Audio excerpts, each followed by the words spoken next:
Vous vous demandez sans doute quel est le point commun entre les professionnels qui mènent des négociations dans le cadre de kidnapping à rançon, d'extorsion, de suicidaires, de crises sociales, de relations diplomatiques ou de désaccords commerciaux, et celles que nous menons au quotidien dans notre vie. Je m'appelle Marouane Méry et j'ai géré des centaines de conflits dans le monde, de tout type. Et encore aujourd'hui, je passe 50% de mon temps sur le terrain. Si ces négociations vous semblent très éloignées de votre quotidien, en réalité, les ressorts psychologiques, les stratégies, les tactiques et les techniques restent sensiblement les mêmes. Bienvenue dans ce masterclass dédié à la négociation complexe.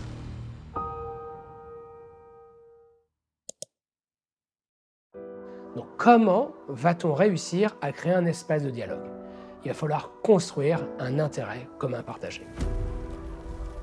Ces éléments, qui n'ont qu'une portée illustrative, vous permettent simplement de comprendre la nécessité de les lister pour ensuite leur attribuer une valeur.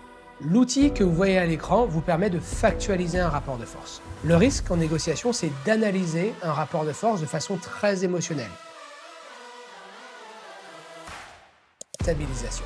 Si vous cherchez à extraire de l'information, il est nécessaire de stabiliser votre interlocuteur, c'est-à-dire de récolter des oui à son insu.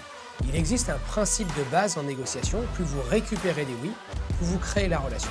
Plus vous récoltez des non, plus vous détruisez la relation.